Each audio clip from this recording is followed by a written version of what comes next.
News Radio 840 WHAS. Good Sunday morning. Bob Sokoler, the Louisville Real Estate Show, here with you until the top of the hour. Thank you for joining us this Sunday. With us on the show, answering your questions, Randy Rocky, who is one of the head guys over at Swan Financial. You can reach Randy anytime and his team at 645-0736. They do a great job at getting you into the mortgage process and getting you to the closing table. And when you are ready to close, we highly suggest you consider Lee Harris and Limestone Title and Escrow. She leads the legal counsel over there. They do a great job. You can reach Lee on her cell phone, and just make note, fellow realtors, she is available for questions, and she does a great job. She's a former head legal counsel for the Kentucky Real Estate Commission. You can reach Lee 649-7964. And if you're thinking about selling your home now or in the future, next year, the year beyond, you might want to give me a call. I'd love to come and talk to you. It's free, no obligation. Just sit and talk. We can even do it by phone or by Zoom, which is how we're doing our show today.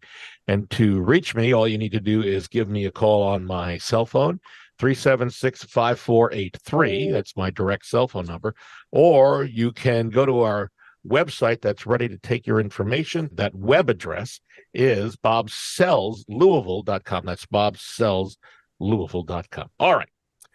We've got questions coming in from our listeners, and we appreciate that. Send me an email, bob@weselllouisville.com, and in the subject line, put radio question, and then put the actual question in the body of the email. So, Randy, Stephanie has one of the more unusual questions this year. The house she is buying, Lee, you're going to love this. The house she is buying reportedly has paranormal activity. Stephanie says she actually loves the possibility of having a house with paranormal activity. She's wondering if her mortgage company will require any inspections, extra inspections, if they find out that there is, in fact, paranormal activity occurring within the house. Yeah, Randy? So it's Halloween time. So yes, it is. So no, they will not. Is a very simple answer. That no, we don't get into paranormal activity. So, and we laughed, but there are some people who take this seriously, that it is out there. And there's no consequences for having paranormal activity for a mortgage. That's good. I will tell you, in an upcoming show, I think next week, we're going to talk about whether you should have a paranormal inspection. What does that look like if, in fact, well, of course, it is coming up on Halloween, so we want to at least... Question for you. Do you have to disclose paranormal activity in their disclosures legally? Lee, go ahead. That's more your alley. No, actually, that is considered a stigma. Like whether a house is haunted is considered a stigma, and there's a specific Kentucky law that says that a broker and or a seller do not have to disclose stigmas in a property unless they're asked. So, for example, if the person who she's buying this house from has promoted this house as a haunted house, and that's kind of how they say, "Oh, my house is haunted," and then if somebody were to ask them, as a buyer, "Is your house haunted?" "Oh, no, it's not." Then that would obviously be false information because they believe it to be haunted. So upon asking, of course, they have to tell the truth about what they believe, but it's not something that's just going to be put out there.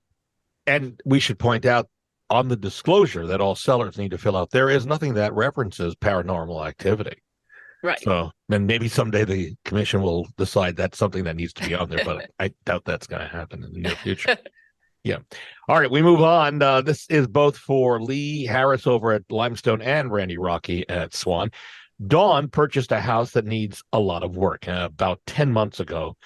And now the condition of the home is getting worse. Plus, her husband and Dawn are divorcing because of the pressures around the house. They're considering just walking away or doing a short sale. It happens to be a VA loan, and she's wondering, since there's no money invested in a down payment, basically, in that house, what would the ramifications be for a foreclosure or short sale on their individual credit? So let's talk, Rennie, with you. What are the problems with doing a short sale? It seems like this is coming back into our realm again, or a foreclosure. Well, it affects your credit up to 10 years, depending on a short sale or a foreclosure and what loan product you're doing. It can be as little as 2 years and as much as 7 years before you can repurchase again if you have a clean bill of health, so to speak.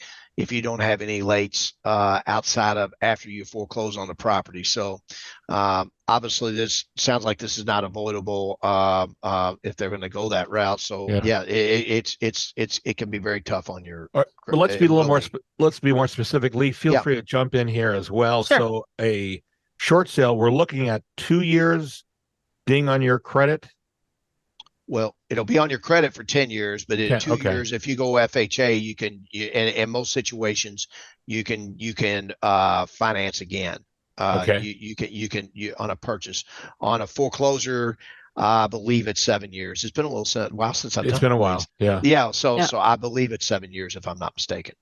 Yeah, I thought it was 5 to 7, but yeah, get going. Yes. Right. Well, I think it's always better to, if you can, to try to sell the property versus being foreclosed on. You know, if there's any chance of a short sale, or even if there's enough there to at least just get rid of it for whatever you owe and not be foreclosed on, that's always a better choice than to just let it go to the courthouse steps.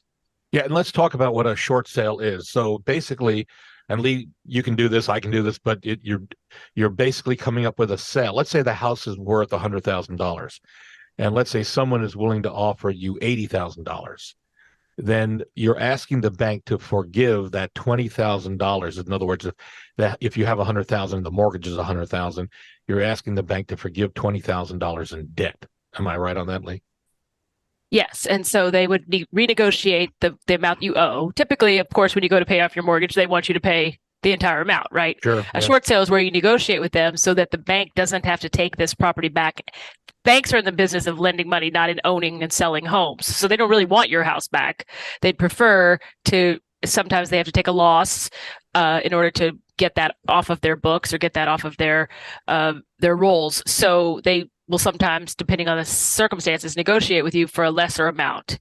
And sometimes they can come back and get that difference if it's a foreclosure. So it's better to negotiate a short sale so that you don't have that extra amount hanging out there if there's a shortfall. Yeah, the one proviso on this, be aware, and we handled a lot of helped people with short sales in 2008, 9, 10, 11, 12. But one of the things at the time, I remember President Obama had a Forgiveness Act in place that I think was carried over from President Bush. And that meant that the IRS wasn't going to come up after you for the difference in money because it was considered in some level income. Am I right, gentlemen and ladies? Yeah. Yes. Yeah. Right. That I do not believe that Forgiveness Act was ever renewed in the current administration. So I think you might be subject to taxes on that difference between what you owed on the mortgage and what was accepted by the bank. That difference would be considered income by the IRS. So you want to check, you want to do a lot of due diligence before you decide to go down the route. And the reason I'm even bringing this up even more, folks, is that I spoke to someone this week who called me who is going into foreclosure. The bank has set a time in November to go to the courthouse steps. And so, though the media hasn't picked up on this yet, it's becoming another part of our news cycle. I suspect we're going to see more people talking about foreclosures and short sales again as we move into this new world that we seem to be in. Even though no one wants to call it a recession, it is what it is. Let's move on. In this email, we received this from Kimberly Randy Rocky at Swan. She says she's buying a new house and she's wondering if she can include the cost of putting in a new kitchen or swimming pool in the mortgage itself. It's an interesting idea. How would you address that? Randy? Yes, we have construction loans where you can do that, where we'll do an appraisal with those things being completed. So that can be a possibility. Yes. Now, I'm thinking of a FHA. Is it a 402k, something along those lines? 401k. Yeah. Something like that. Yeah, there was. Right. It's been a while since we were. Yeah. Right, but there are construction loans for off FHA that can do that as well. Okay. So we have rehab loans. We have all types of different rehab loans that can do that. All right, that's good to know, and glad for that. By the way, if you are thinking of buying or selling, you may want to check out our reviews, and we are very proud of the reviews that we get. You can go to LouisvilleZillow.com or LouisvilleGoogle.com. And if you want to see what people are saying about us in video, I tried to do some interviews during closings or right after. You can go to LouisvilleBuyersTalk.com or LouisvilleSellersTalk.com. That is a 203K loan. 203, FHA 203K. Yes. Yeah, I was close. I was off by a number or two. 401K is what you save on your. I was going to say that's retirement. I was. Anyways, enough about that. Yeah, FHA 203K, right? Yeah, it's been a while since we talked about those as well. So, yes. All right. Samantha bought a home. This is for Lee Harris over at Limestone. She bought a home pretty much sight unseen earlier this year and now needs to sell it. She's worried because the home is in need of a lot of repairs. The sellers may have kept material defects off the disclosure. So we want to review what the material defects are. And then she says on top of it all, the loan was a VA loan, in addition to the inspection report, which was substandard. The VA inspector / appraiser, they do some inspections, should have caught and flagged some of the problems that she's discovered over the course of the past months. So she's wondering, does she have any recourse going back against the seller for maybe not disclosing properly? Lee? Yes. So under Kentucky law, a seller is required to disclose any latent defects in the property. So a latent defect, it's different than a patent defect. A patent defect would be, for example, if you walked into a living room and there was a big hole in the wall where somebody had maybe punched a hole in the wall. Okay, we can all see it. That's a defect, but it's one we can all see. A latent defect is something that a person who doesn't live there might not know about.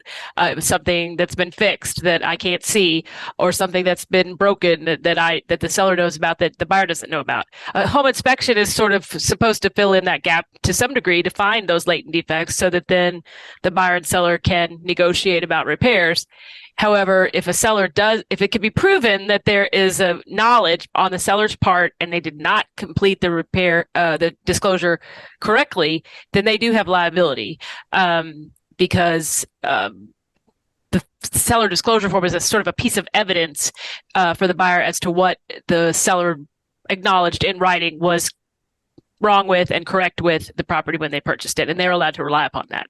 All right, we'll follow that in a second, but let me ask this, Lee. If there was a piece of furniture in front of a hole or holes in the house, it wasn't visible when the inspector was there or when the buyers were there, would that fall under the category of latent since they were deliberately hiding the hole? Yes. If someone is trying to deliberately hide something, a lot of times you'll hear there was a crack in the basement foundation, but there was a whole lot of boxes there when the inspector got there and they couldn't get behind them. And then, of course, when the seller moves and takes the boxes away, it's clear that was there as sort of a shield so that the inspector and the buyer wouldn't see that. So, yes, if there's some kind of proof that they were trying to hide a latent defect, they didn't disclose a latent defect, they had been advised that it needed to be fixed and they didn't include that on their form. There's a lot of different ways where a buyer can form a nexus between the failure to disclose and the seller's knowledge. So what's their next step then? What would any of the people who are listening now who think there's a problem here, what is their next step?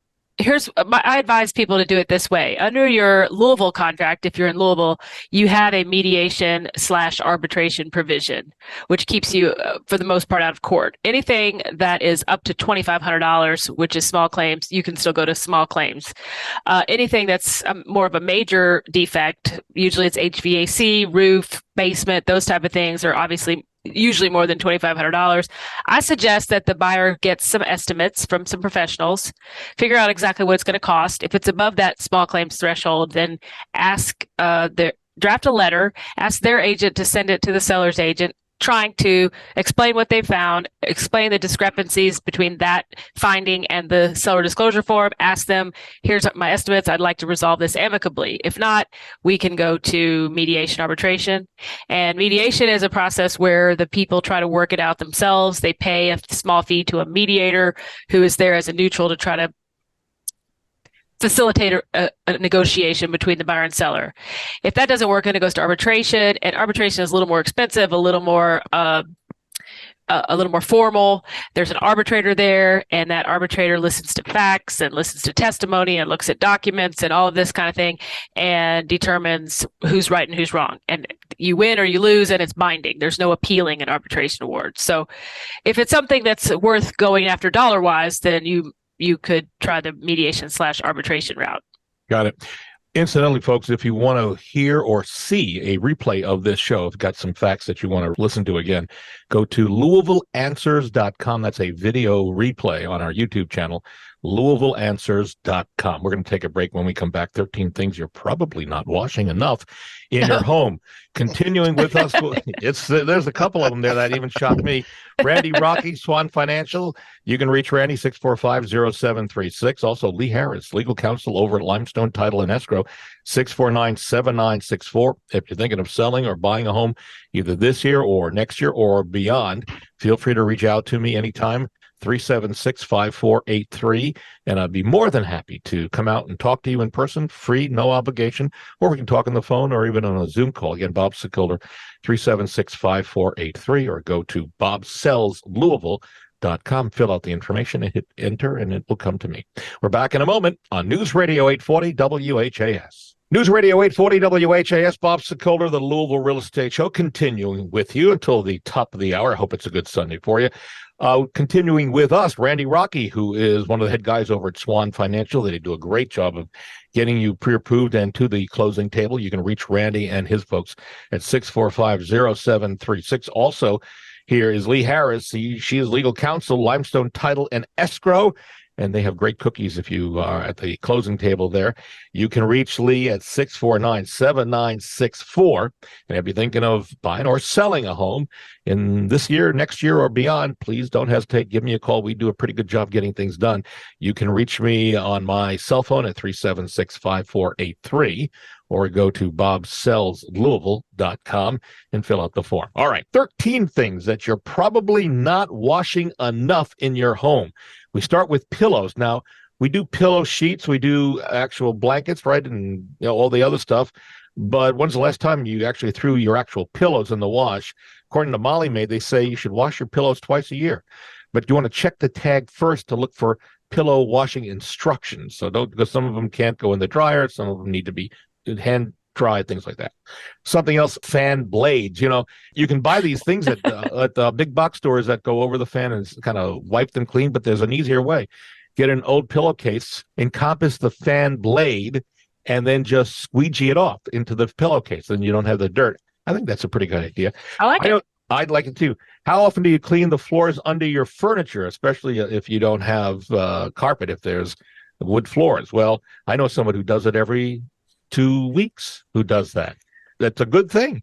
Well, the answer, according to one of the pros, is that you should be going under there, under the beds, under the pieces of furniture once a month. Now, okay, that may be a little bit too much for some of us, but that's what they're suggesting. Also, how often do you clean between your oven and the cabinets? There's stuff that gets down there. You want to possibly use a butter knife with a damp washcloth and drag it through the gaps to clean things as often as you can, maybe every 6 months at the most. Silverware tray, how often should you clean it? Once a month, according to experts. Sealing of your microwave. How often do we clean the sealing of our microwave? I don't know that I've ever done that, but they say you should give it a weekly wash. So there you go. Remote controls, they're probably one of the most germ-ridden things in your house, especially in your hotel room if you're staying. Needless to say, it's important you don't neglect that when you clean it. And they say once a week, wipe down those remotes with a disinfecting wipe to kill the germs. Dishwasher, regular scheduled cleanings of your appliances is essential. Aim to clean your dishwasher once a month. And make sure you clean the little trap to make sure that the dirt is not accumulating in where the drain is. Also, window screens, you want to think about doing those at least once a year, preferably after the summertime when the bugs have been out and may be caught in between those window screens and the windows, or at least somewhere in there. Finally, wrapping up, trash cans, you want to try to disinfect and clean those trash cans on a regular basis every few weeks. The shower door track, you should try to clean it and make it smoothly slide along the way, maybe once a month doing that. And then the dryer vent, how often should you clean it? Leading appliance manufacturers say that you should clean the dryer vents once a year to prevent hazards. We'll talk more about dryer vents on next week's show. All right, we go back to our questions, and we go to Randy Rocky over at Swan Financial. Michelle sent us an email. She says that she got out of a bad marriage, and her credit score is below 600. She said she also does not have a down payment. She's wondering, Randy, Is there any hope for her in terms of getting a mortgage this year or next year? Yeah, it's 620, not a problem with no down payment. We can do some with 580. It gets a little bit more tricky, but we can if you're a 580 score, still help you. And is it complicated? You say it's a little more tricky if you're below. It's just you need a lot more seller concessions, which is a little difficult to do right now because you got to have help pay for the discount costs. points to get there, and closing costs and prepays and discount points to make it where they close with no money down. It's possible, but it's a little more difficult. I got you. Yes. Back over to Lee Harris over at Limestone. Michael is planning to buy a home later this year after living in an apartment all of his life, and he's wondering if he's able to do whatever he wants with his basement. He says in this email he wants to convert it to a secret underground lair. Not sure what that's all about, but what would you say to Michael for advice on what he can do with his basement? Well, sure. It's his home, so as long as he owns the home, he can do what he wants. If there's some kind of permitting, if that's what he's going towards, if there's some kind of permitting, like he has to put in plumbing or he has to put in some kind of electrical or anything like that, obviously he has to go through the proper channels with the city to get someone out there to inspect it and permit it. But as far as turning it into a lair or anything else, he's allowed to do that since it's his home. Yep. Just make sure you check the ordinances, regulations, that you don't do your own electrical if you're not licensed, because you need to have a permit pulled so that they come out and inspect before you do finish up any of the work. Putting drywall over electrical lines, not so good if it hasn't been inspected. Yeah. Randy Rocky over at Swan, we have a question for you from Brian. He's looking to purchase a new home. He sent us an email with this question. Can I use income from renting out part of the potential new home to qualify for a larger mortgage? How does that work, Randy Rocky? You can, if we can get a lease agreement on it and do it regular Fannie and Freddie. So, and then what's called a non-qualified mortgage, we can do a DSCR loan, it's called, which is based upon what projections will be on rent in the area. So it's just like comping a house. So those are the two options. Right. And you say on a lease, but if he hasn't bought the home yet and it's potential, can he still do the lease or at least show that a lease? Yes, absolutely. He can do a lease knowing that at the closing table, then that lease will go into effect. So that would be part of the underwriting guidelines. Got it. That makes a lot of sense. All right. A quick reminder, if you want to see what sellers are saying about us in writing, go to LouisvilleZillow.com or LouisvilleGoogle.com and look at the future of photography for listings. Go to Louisville3D.com and check that out. We go back over to Lee Harris over at Limestone and Title. Jason sent this email with an interesting question. While living in his current house, he built a spectacular tree house. He originally says it was for his son, but then Jason says he got carried away and he made it into a personal retreat for both himself and his son. That sounds pretty cool. Yeah. He's planning on selling the house next year. He's wondering, can he do something that would allow him to continue to use the tree house whenever he wants to come back and visit, so to speak? Thoughts on that, Lee? Yes, Jason, your buyers might think you're a little bit odd or creepy, but okay. Let's just say they don't, and they appreciate your love of your treehouse. I guess you could just do some kind of an agreement, just a contract between buyer and seller that says you're allowed to come on the property, won't be considered trespassing. When somebody's going to do something permanently, they would have an easement or something like that, but I don't think this is probably a situation where you need some kind of permanent easement to be able to use the treehouse. So I would say it's going to have to be kind of a friendly, buyer-seller handshake or written, agreement that he can come by. And I have to say, Jason, they might not want you to. They may not want you. It's absolutely. And I might be worried, though, Lisa, what happens if 3 years down the road, the people he has the agreement with sell the house? Yeah. Now with that agreement, so does an easement then come into effect? Well, I guess theoretically you could do an easement, but I think probably at some point, Jason, if either the people you sell it to or the people they sell it to, probably at some point you're going to have to give up the use of the treehouse unless you can continue on that. I'm not sure how you would have an easement that goes up in a tree and it outlines that, Yeah, that could be fun. Yeah, I see it. But we wish you the best, Jason. Send us some pictures of the treehouse. We'd love to see it. Great questions this week, guys. Yeah, it really is. Yeah. We move over to Randy Rocky. Christopher is wondering in this email he sent to me, he says, when the rates come down, how does he actually choose the right mortgage? A 15-year, 30-year, and he heard that there may be a 40-year, or maybe there is already a 40-year mortgage, Randy? Yeah. So what we're doing is we're going back over our people we've closed and also anybody new and doing loan estimates right now. And we're going to put together, while it's not going to be crazy in a feeding frenzy, because when rates drop, there's so many people getting out of our industry right now that we're not going to have enough labor. We will not. Wow. And so now you would want to get with whoever it is and go ahead and forecast, okay, if rates drop this amount, I'm going to go ahead and refinance. Kind of here's where I'm projecting 15-year rates will be and the 30-year rate. So yes, you can. Right now, 15-year and 30-year rates are the same, which is crazy. Usually that's not the case. 15-year is usually a half a point to 3/4 a point lower. So there are different options, and your loan officer should be able to go through those with you. All right. We are out of time, folks. My thanks, as always, to Randy Rocky. He is one of the head guys over at Swan Financial. If you're thinking of refinancing or you're thinking maybe of getting a new home, he's the guy to talk to. I would highly suggest him. He's a good guy as well. You can reach out to Randy at 645-0736. Also, my thanks to Lee Harris, who is legal counsel over at Limestone Title and Escrow, and they do a great job of getting your loan closed.